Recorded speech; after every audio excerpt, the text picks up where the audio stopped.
start by understanding a very important property of the surface of a fluid. So fluids have two kinds of properties. Not fluid, I'm going to talk of liquids actually. So liquids have two kinds of properties. There is a property which is a bulk property, and then there is a property which is the property of a surface of a liquid. So my focus in the class today would be trying to deliver to you some basic rudiments on the properties of the surface of a liquid. Properties of the surface of a liquid. So the property that I'm going to take to today, that's called surface tension. That's called surface tension. For a given liquid, it's a temperature dependent property. It's because of this property that the surface of a liquid, the liquid surface behaves like a stretched membrane.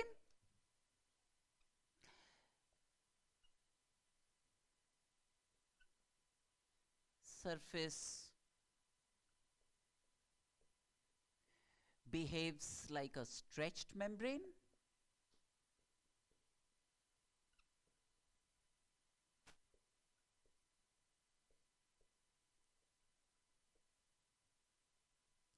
And, yeah, please come in. And the molecules on the surface,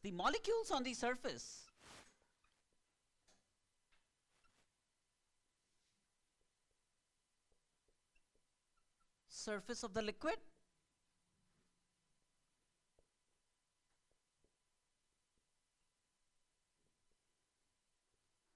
attract each other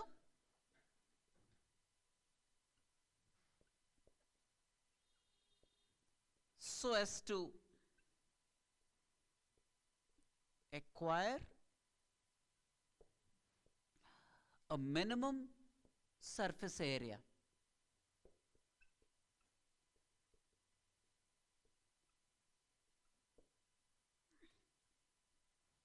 So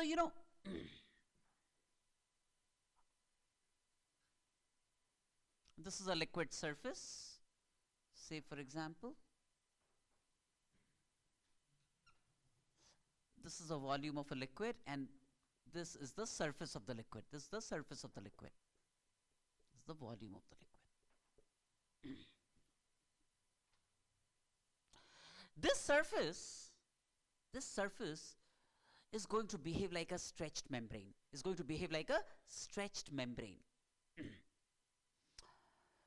Why it happens, I'll come to that in a little while. But the whole idea is all particles on the surface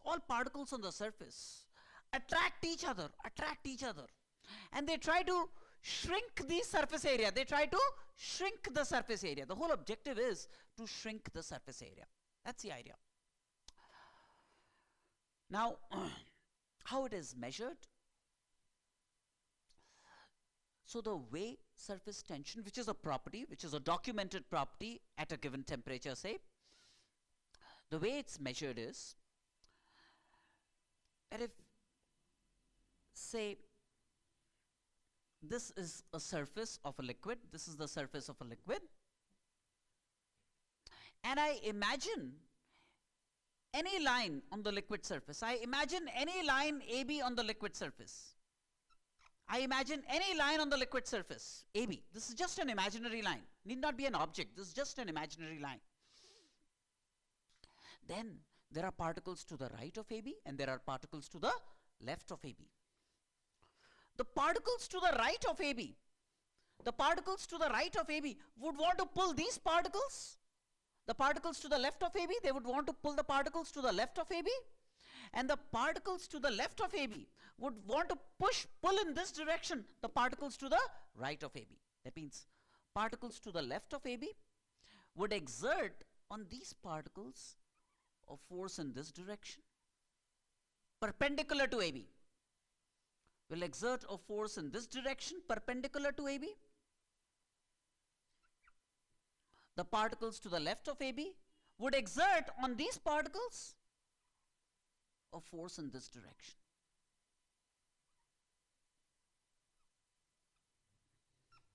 To the left of AB. Now, AB has a certain length. on AB then there is a force acting to the right, perpendicular to AB. There is a force acting to the left, perpendicular to AB. And even if AB was an actual object, if AB was an actual object, these forces would cancel each other. These forces would cancel each other. The net of these forces across AB would be 0. If AB was an object, AB would be in equilibrium. If AB was an object, AB would be in equilibrium.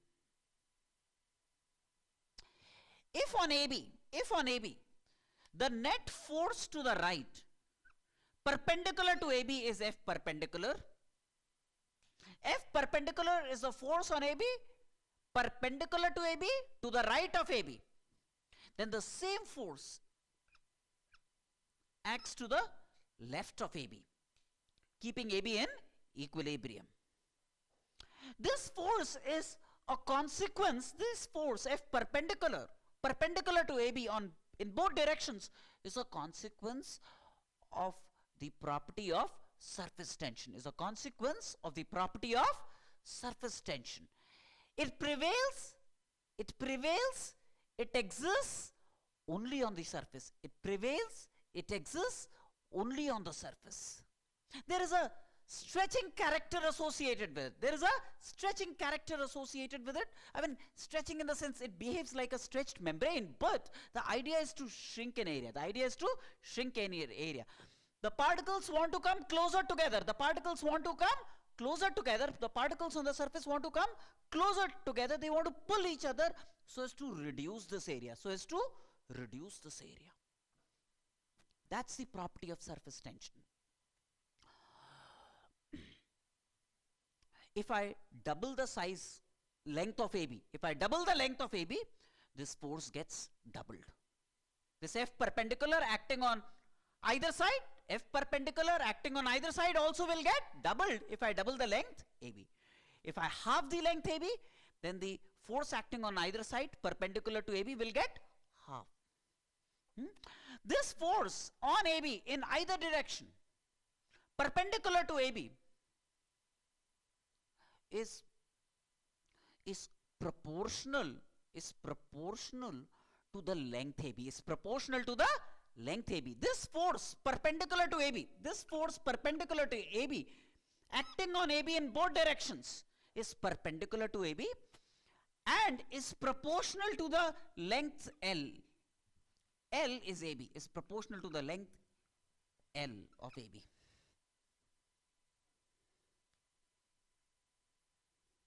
For a given liquid, this is for a given liquid,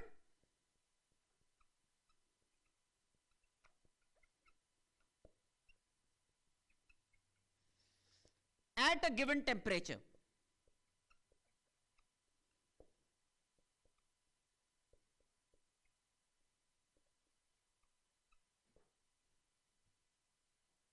This will happen. That means F perpendicular must be some constant T into L. T is a constant of proportionality. Right? Whose value will depend on the liquid and the temperature. T is a constant of proportionality.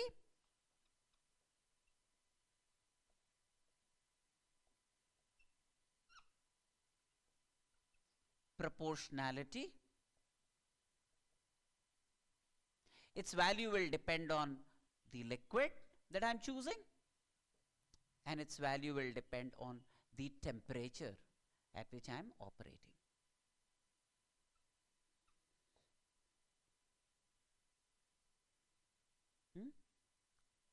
So at a given temperature, it will only depend on the liquid, choice of liquid.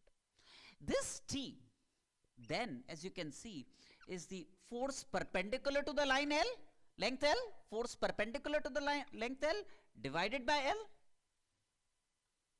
which is like force per unit length acting perpendicular to AB. Force per unit length acting perpendicular to AB. Force per unit length acting perpendicular to AB. Right? It's a property of the liquid and it's called surface tension. It's called surface tension.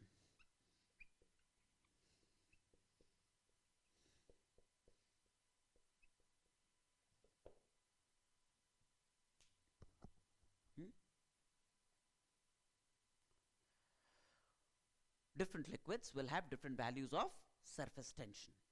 The greater the value of T, the greater a surface would have the propensity to reduce its surface area.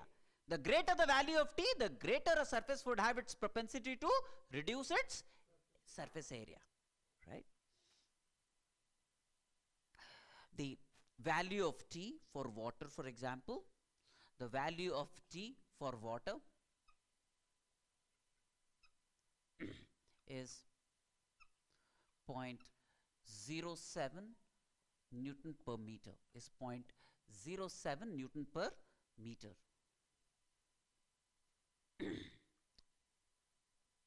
Now, even though it's force per unit length acting perpendicular to the length L, force per unit length, it is not a vector, it's a scalar. It's a scalar. It's only a scalar. Its value would be known for a given fluid. Its value would be known for a given liquid. Its value would be known for a given liquid. So now, somebody might select a length AB like this. Then for the same length, no matter what kind of orientation it has on the surface, for the same length AB, whether it's oriented like this or it's oriented like this, the F perpendicular would be the same. That's why, it doesn't have direction, just like pressure, even though pressure is force per unit area, force is a vector, but pressure is not a vector. Same way, this T, the surface tension, is not a vector, it's a scalar. And what does it want to do? It wants to shrink the surface area. Its objective is to shrink the surface area.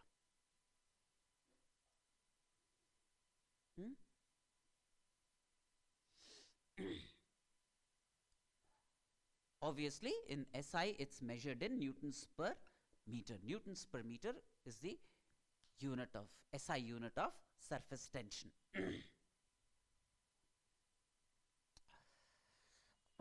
If you look at the end, this end, for example, this end PQ of the surface. Now, in this case, there are molecules only to the right of PQ. There are molecules only to the right of PQ. So, PQ will experience a force perpendicular to PQ only in one direction, It will experience a force perpendicular to PQ only in one direction. The molecules will exert, because there are no molecules to the right of PQ. And if you know the length PQ, then T into PQ would be the force on PQ is going to be what? Surface tension T into the length PQ. Into the length PQ would be the force on PQ, for example. In this case,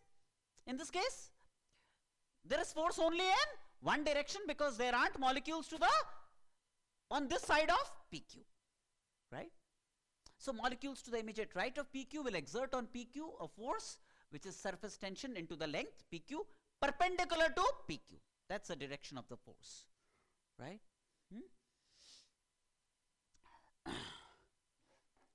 Now, a classic experiment, very stereotyped, but it makes sense to communicate that to a beginner, which is very often carried out,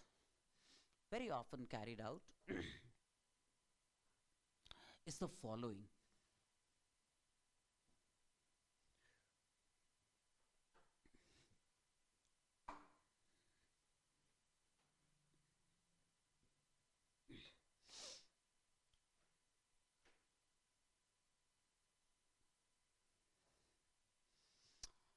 Suppose I have a circular ring like this.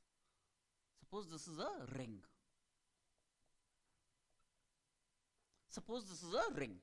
Okay? And there is a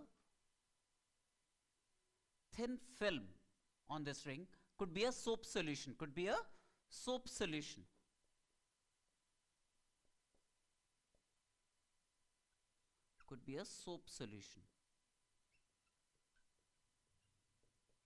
It could just be a soap solution.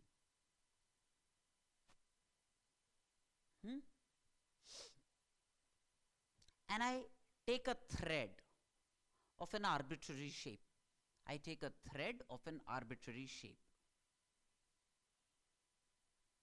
This is a thread of an arbitrary shape. And I place it in the film. I place it in the soap solution. I place it in the soap solution. All right. Now, if I look at any element of this thread, this is a certain element of the thread, right? The certain element of the thread, it will experience a force because of surface tension. For molecules on this side, they will exert a force on this in this direction. There are molecules on this side which will exert on this a force in this direction. Tension into dl, tension into dl, not tension, surface tension into dl would be the force, right?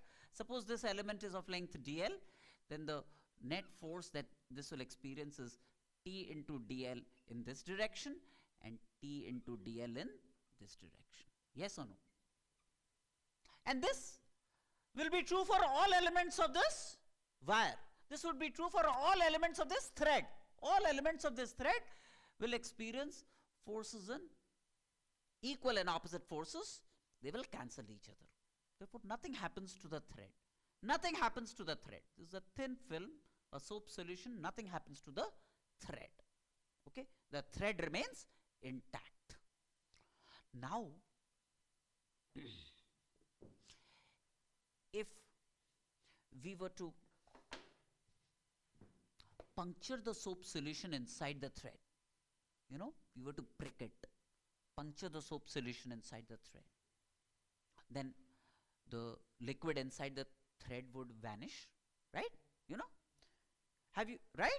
If I prick it here, I can puncture this, right? I can puncture this film.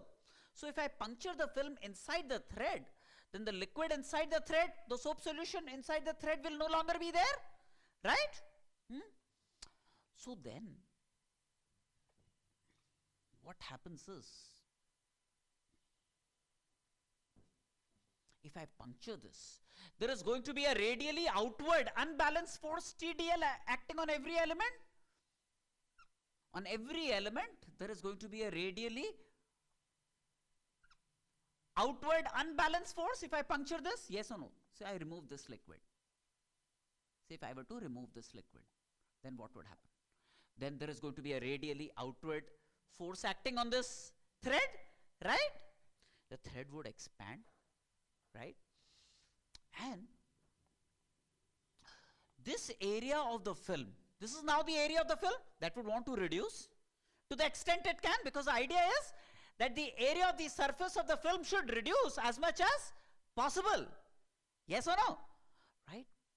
That means this area will be minimized, this area will be minimized. That means this area without the film must be maximized. This area must be maximized. Yes or no? So that this area gets minimized. Now, if you have a thread of a given length, this is a thread of a given length, you want to maximize this area, right? You want to maximize this enclosed area so that the area of the liquid minimizes. What's the maximum possible area of this? And when does it happen? Circle. If you have a thread of a certain perimeter, then the maximum area it can enclose is that of a circle. You know this, isn't it? The maximum area enclosed will be that of a circle. So this assumes a circular profile. This then becomes circular. It then becomes circular. And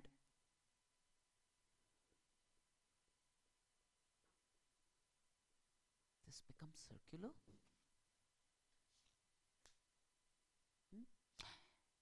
And this area of the film gets minimized. This area of the film gets minimized. This is what happens. Yes or no? So, which means, there is existence of what is called surface tension, which becomes visible after I puncture this film inside the thread. After I puncture the film inside the thread, right? This is what happens.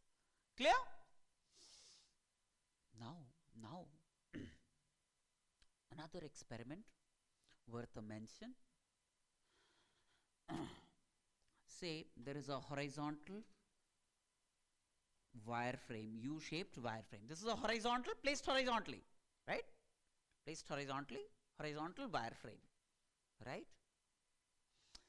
And there is a slider. This is a fixed horizontal wireframe, and there is a slider, PQ. PQ can slide. PQ is a wire that can slide along the U, along the rails of this wireframe.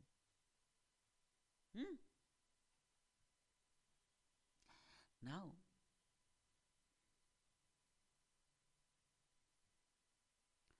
I create, let's say, a thin film here. Could be a soap solution once again. Could be a soap solution, right? I create a soap solution in this region. Now, this film has two surfaces. This film essentially has two surfaces. There is a surface that you see in the front and there is a surface behind. There, isn't it? If this is my U, this film would have a surface in the front and will have a surface at the back. Yes or no? There will be two sides to the surface. One that you can see here, one behind this. There will be two surfaces of this film. Isn't it? And each of these surfaces will independently exert surface tension force on PQ. Would exert surface tension force on PQ? Yes or no? Right? So if T, the surface tension is a property, so you know that. You know its value. You know its value, right? So there is going to be a T into length L. Suppose PQ was length L.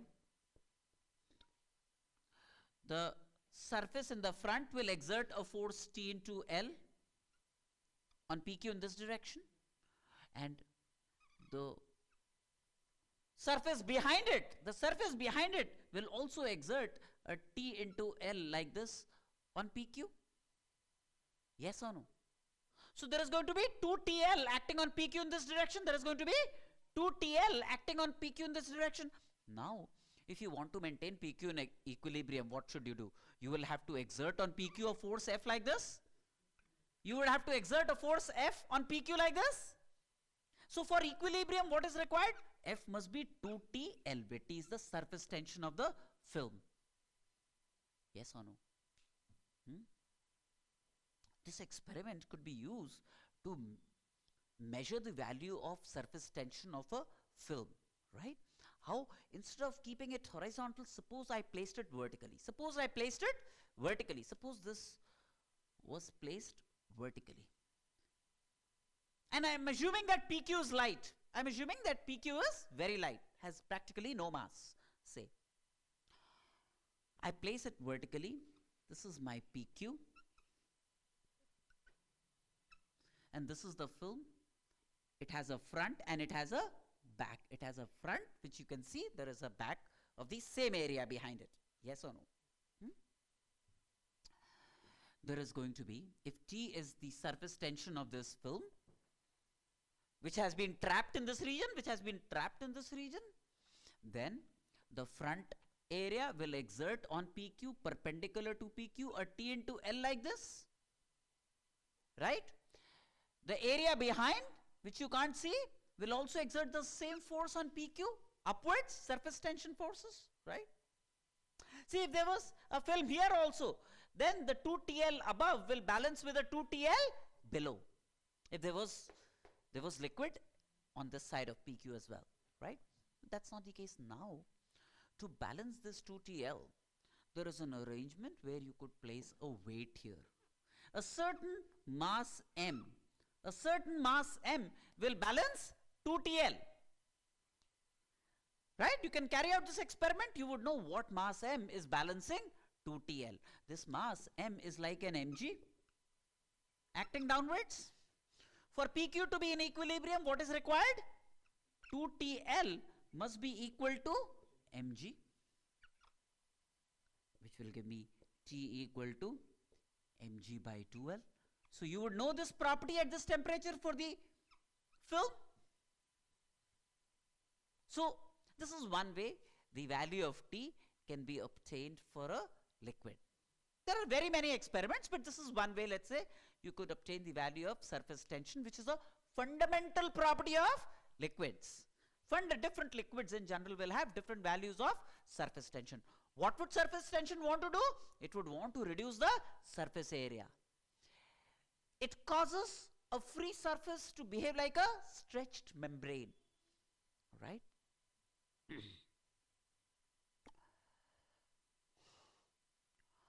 Now, if there is a drop, a certain volume, small volume of a liquid that I gave you, right?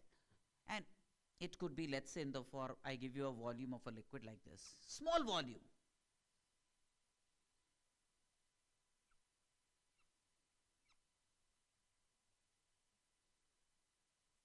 There is a small volume dV of a liquid. Let's say in the form, it could be in a cubical shape, Or it could also be in a cylindrical shape, this small droplet, small drop, very small drop. Or it could be in the form of, let's say, a cylindrical drop.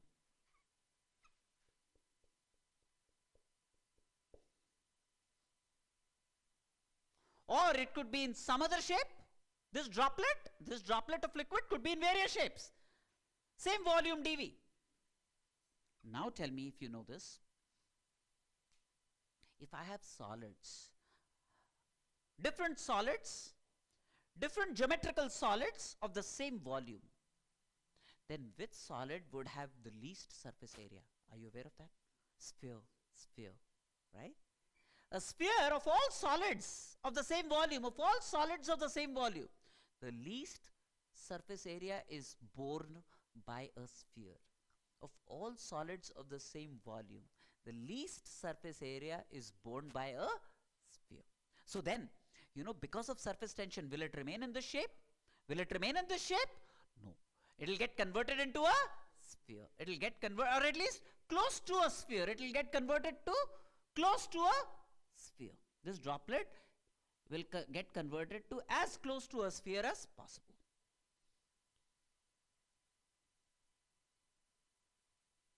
Because that will have the least surface area.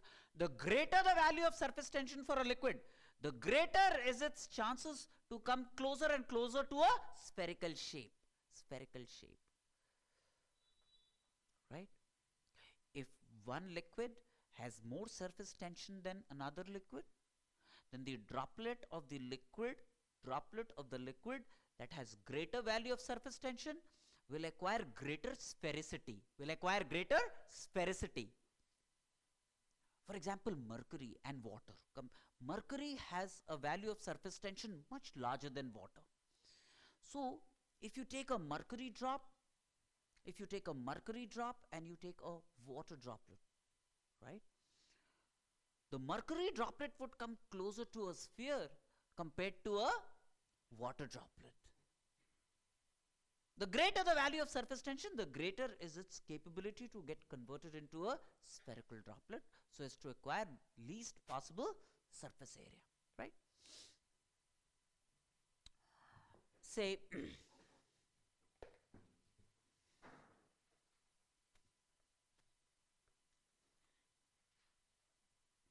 so very common example is, say, a needle when it floats on the surface of water. Doesn't float because of buoyancy. A needle is made of material denser than water, so you would expect it to sink, but it doesn't sink. And that happens because of a property called surface tension. What really happens in a needle is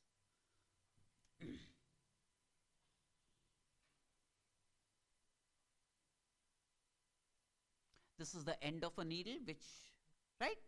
It's going inside. This is the end of a needle. Circular cross section, right? Going into the plane of the board. And it'll depress this surface. The needle will depress the surface to a certain extent. See, it's a stretched membrane. So, it's not allowing the needle to fall through because it's behaving like a stretched membrane. Molecules are very close together, not allowing the needle to pierce or sink. Right? Isn't it? What happens is the stretched membrane, in a certain sense, gets depressed because of the needle, right? The needle has a certain weight, mg, right? Now the surface tension forces on the needle, the surface tension forces on the needle will have vertical components that will balance the weight. The surface tension forces on the needle will have a vertical component that will balance the weight. This is what happens, right? This surface tension, which will act along the length, and that will balance the weight. Suppose there is a thin log of wood, very thin log of wood,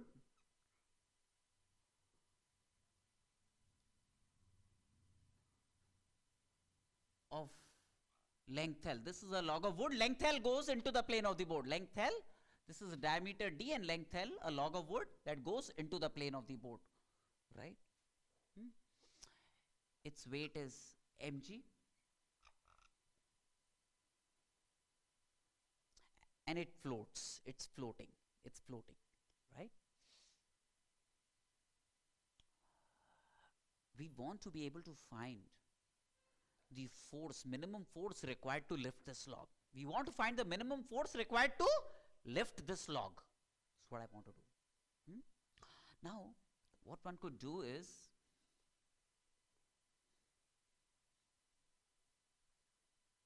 it's as if, when I attempt to lift this log,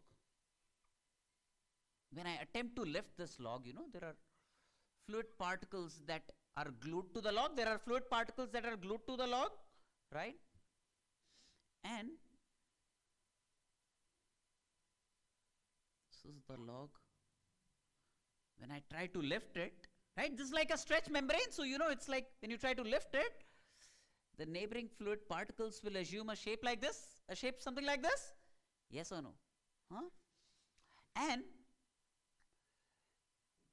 the fluid particles to the left, say, would, say, in an ideal case, let me take an ideal case, for example, would cause this. There is going to be a surface tension force because the fluid to the left acting downwards. There is going to be a surface tension force T acting to the right downwards. And if L is the length, then T into L is the downward force acting. T into L is the downward force acting. There is mg, which is a downward force acting. And there is mg, there is the force F, which is required to raise this. So what must F counter? L is the length. Surface tension is acting like this. So T into L is the net downward force acting to the left. T into L is the net downward force acting to the right. So F must take care of 2TL plus mg. 2TL plus mg is what F must take care of. Right?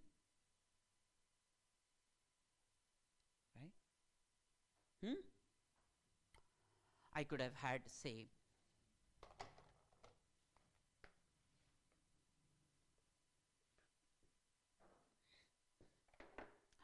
there could be a circular ring, for example, placed on the surface of a liquid. Circular ring.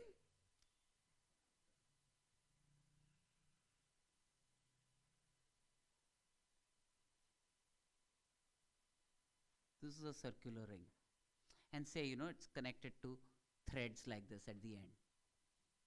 And it's floating in water or some liquid. It's on the surface of a liquid. It's on the surface of a liquid.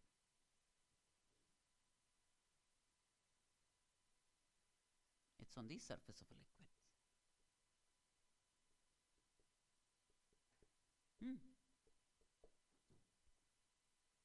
M is the mass of this ring, say.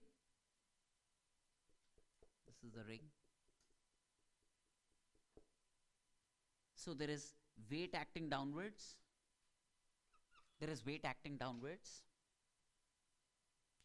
Right? I want to find the minimum force F required to raise this ring I want to find the minimum force F required to raise this ring.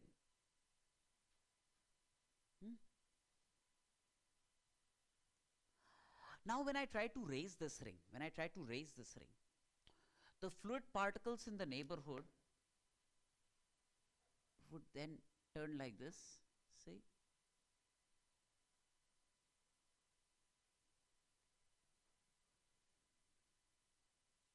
Say for example, this is how they might turn, right? The fluid particles, when I try to raise this ring, this is my ring, right? Yes or no? And this is not just true for the outer surface of the ring, the inner surface of the ring, the inner circumference of the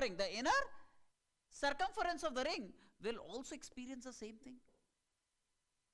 This is the inner, so that will also be subject to surface tension forces, right? This portion, that will also be subject to downward surface tension forces, yes or no, right? Isn't it? Now, if you look at the circumference of a ring, outer circumference, say inner and outer practically the same. So if this thickness is negligible, so both are of radius r, right? So on the outer part, do you realize that there is going to be surface tension forces acting perpendicular to the length like this on the outer part? On the outer part, on this part, there is going to be force because of surface tension acting like this. When I aim to lift it like this, there is going to be T acting, right? And T is the force per unit length acting downwards. The total force acting on this ring, outer part, because of the outer part, would be 2 into 2 pi r. That's the length of this ring. That's the length of the circumference, right? T into 2 pi r. That's because of the outer one. That's also because of the inner one. So the net downward force acting on the ring is 2T into 2 pi r, right? And in addition, there is weight mg acting downwards on the ring. There is weight mg acting. So F must counter exactly this to lift the ring, out of this. Yes or no? Clear? So what really happens is,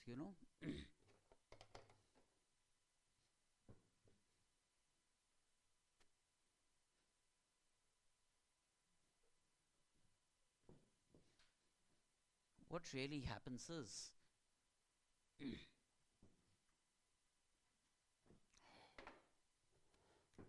if I look at a liquid volume, this is a liquid volume, and this is the free surface of the liquid volume.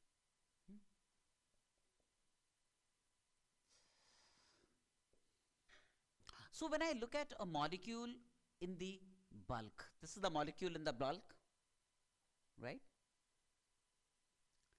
It will experience forces from neighboring molecules. It will experience forces from neighboring molecules. Will it experience forces from all molecules of this? No. It will experience forces from certain molecules that lie within a certain radius of this sphere, that lie within a certain radius of this molecule. Do you know this? It will not experience forces from a molecule here. It will only experience forces from molecules lying within a certain sphere surrounding this molecule. That's called a sphere of influence. That's called a sphere of influence.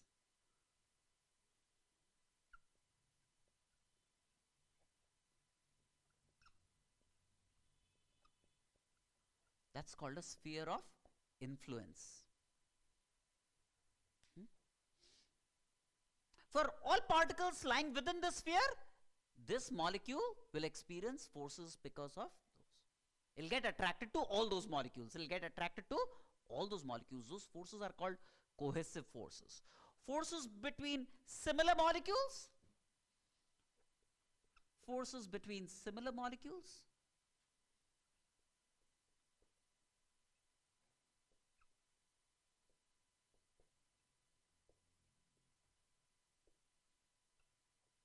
called cohesive forces.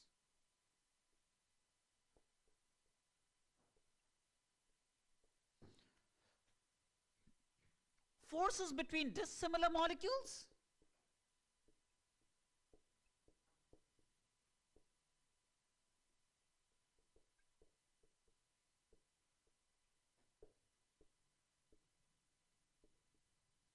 Those forces are called adhesive forces.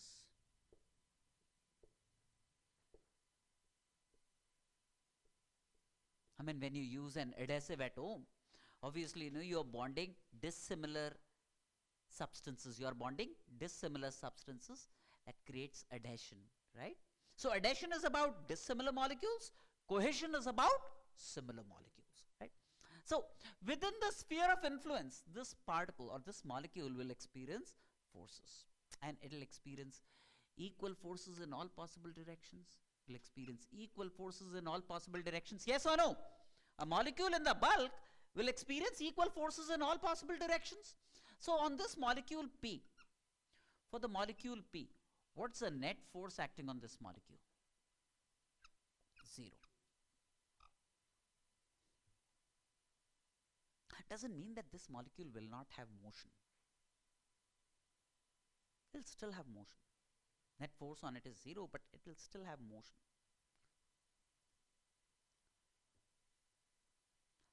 It will have a velocity because of temperature, thermal velocity, right? That's different, but we'll not bother about that. It will have thermal velocity, but it will be in equilibrium in as far as the forces that it experiences from its surrounding particles lying within the sphere of influence. Yes or no?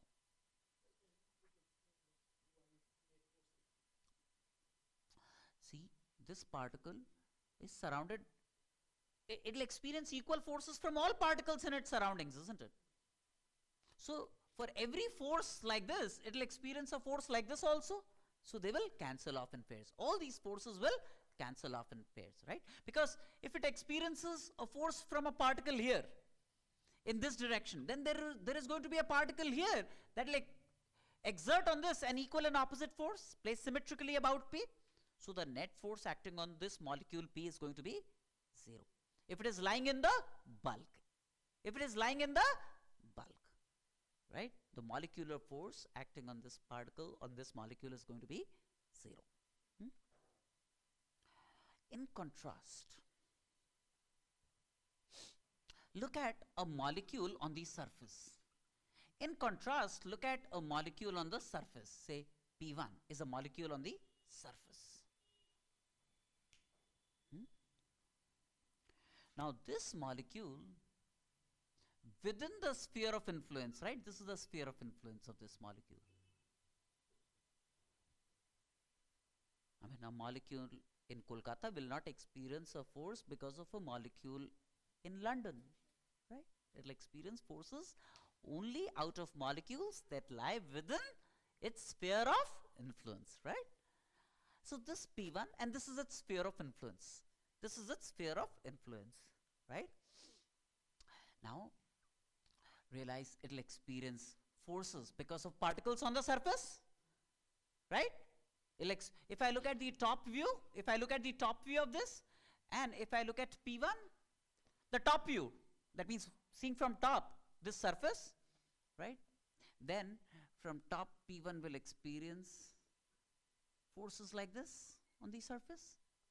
P1 will experience forces like this on the surface, being attracted to all neighboring particles within the sphere of influence, being attracted to all neighboring particles within the sphere of influence, it will experience a force like this, right? That is on the surface. This is because of particles on the surface.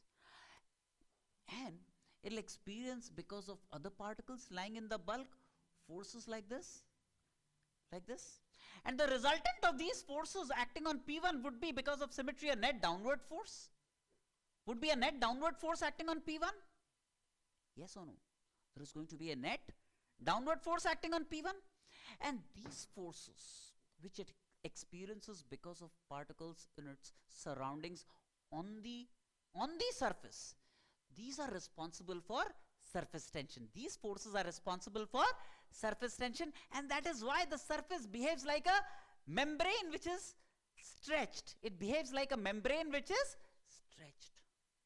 A membrane which is stretched is like a spring which is stretched. A spring which is stretched has potential energy. A spring which is stretched has potential energy. So a membrane. So the surface is a membrane which is stretched. So that must also have potential energy associated with it. Potential energy. And we say that's the potential energy because of its surface tension. Because of its surface tension. It behaves like a stretched membrane only because of its surface tension. So the surface has potential energy, right? But the point is, where does it come from? How? Now, what really happens is, but look at this molecule P1. It experiences a downward force, so it will get pulled down. It will get pulled down. So there is an empty spot here. There is an empty space here, right? There is an empty space. So what happens is, some molecule from the bulk or very close to P1 would invade this region and occupy the space P1? Yes or no? But when you go from bulk to the surface, so therefore there is a molecule from the bulk that will go ahead and occupy the spot P1 when P1 comes down, right? Temporarily dislocated, temporarily dislocated. So there is a molecule from the bulk which will go ahead and occupy this state. But that molecule will experience the same thing. It will experience a downward force, and it will again be replaced by some other molecule from just below this surface, from just below the surface. And there is a constant process of turbulence, surface turbulence. There is a constant process of surface turbulence, microscopic turbulence that is going on in the surface, right? One particle is constantly being replaced by another particle. Now, so a particle, when it goes up, see, the downward force acting is maximum for particles on the surface. Do you realize that? And is minimum for particles inside the downward force, right? So as you keep moving up, the downward force increases. As you keep moving up, the downward force acting on the particles will increase. So if a particle has to be brought to P1, it has to be against those downward forces. If a particle has to be brought to P1, it has to be against those downward forces. So some work would have to be done to put a particle at P1. From underneath, to put a particle at P1, some work would have to be done. And the work that is done against those downward forces to bring about a particle at P1 will get stored somewhere. It gets stored as potential energy of the surface. It features as potential energy of the surface. Work done against the downward forces. The work done against the downward forces to bring a particle to the surface will require some work. And that's the energy stored on the surface because of surface tension.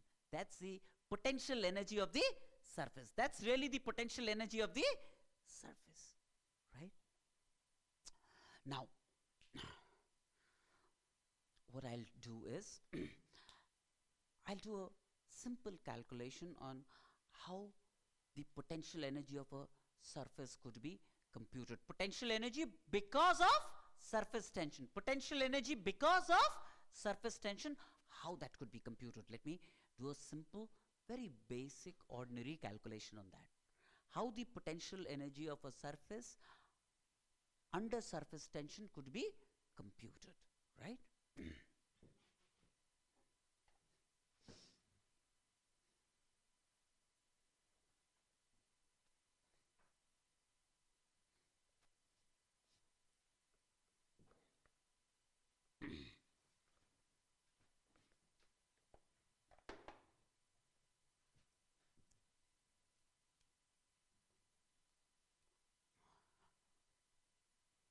So again, I have this horizontal U frame. I have this horizontal U frame with horizontal rails. Okay? And say I have a slider here that can slide along the rails. PQ. where PQ is length L. All right. I'm now trying to compute, and there is a film here trapped in this region. There is a film or a liquid surface trapped in this region. This time, there are two surfaces here, the front and the back. There is a front and there is a back.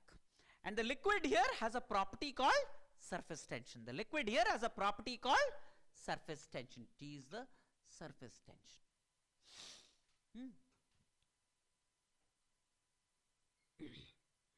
Now, at a certain instant of time, let's say PQ was at a distance x from this end. PQ was at a distance x from this end, right? Now, if T is the surface tension of this liquid, PQ will experience a force like this from the front surface as well as the back surface.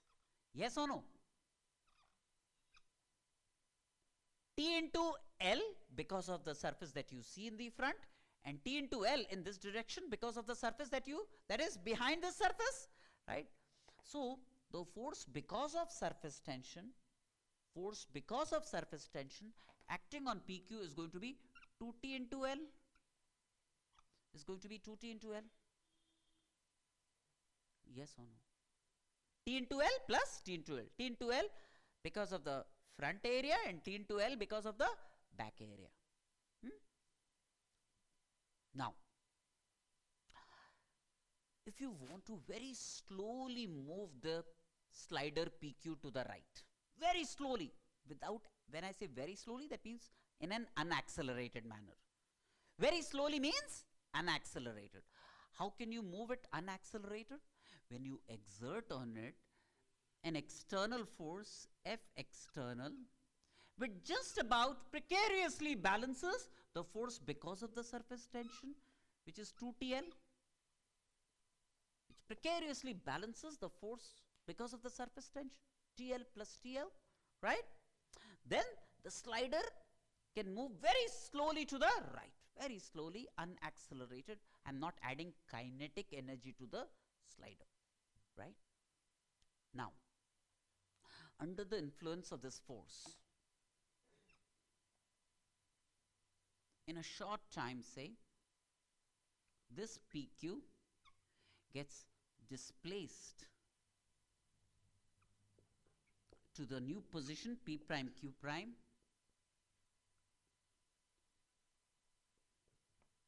dx away, gets displaced under the influence of this external force, F external, by an amount dx. So this F external is doing work against this, right? What is the work done by this external force? Work done by this external force is F external into dx, F external into dx, right? And this must be work done by an external force is the change in potential energy of the film, is the change in potential energy of the original film. Yes or no? What was the original area? What was the initial area? The initial area was L into x into 2, because there is Lx in the front and there is Lx behind, 2Lx, right?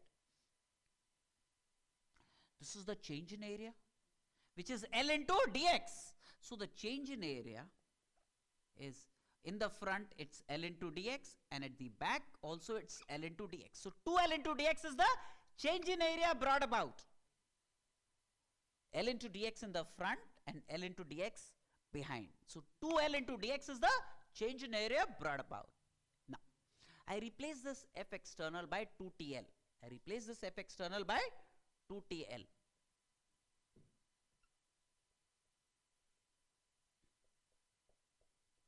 Is du. Now, T is the property, right? 2L into dx. 2L into dx is dA, change in area, right? So T into dA, because I replace 2L dx by dA, and that must be change of potential energy of the surface. That must be change in potential energy of the surface. Yes or no? Right? So which means T, the surface tension, is rate of change of U with A, du dA, du dA.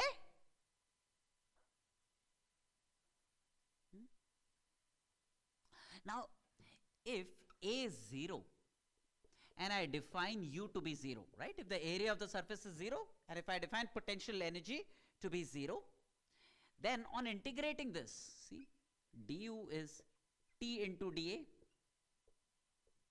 Du is the change in potential energy when dA is the change in area.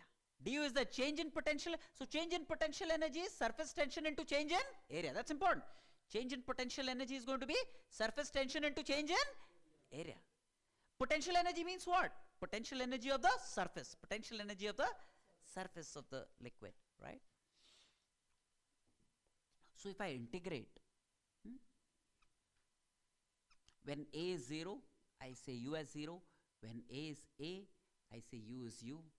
So that gives me the absolute potential energy of a surface as T can come out because T is a property. It's a constant. So T comes out. So that's going to be T into A.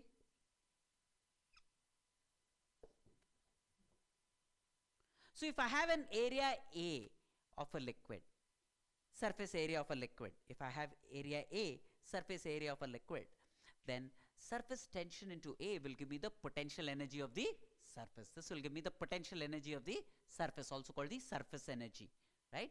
This is the surface energy.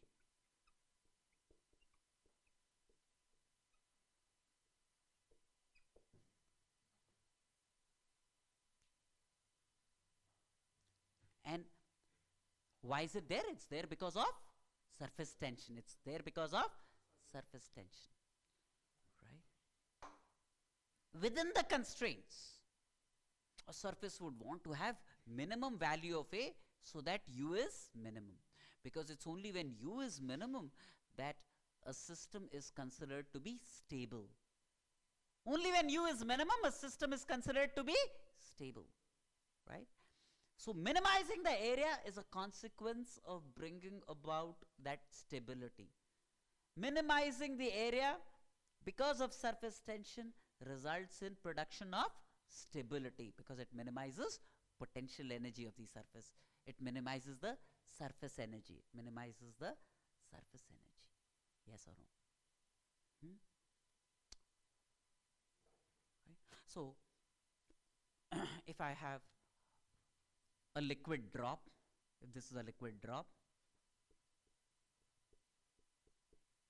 of radius r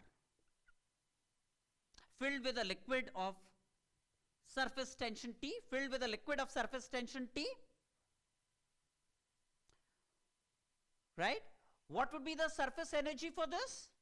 What would be the surface energy for this? Spherical drop. It's a spherical drop. What's the surface area of a spherical drop? 4 pi r squared. So U of this, U of the surface, the surface energy of this would be T into 4 pi r squared. T into 4 pi r squared would be the surface energy, right? Got me? So, you know, this stretched membrane, the surface of a liquid enjoys potential energy, which is the surface energy, which can simply be computed by multiplying T with A. Change in surface energy would be T into change in A. Change in surface energy would be T into change in A. Yes or no?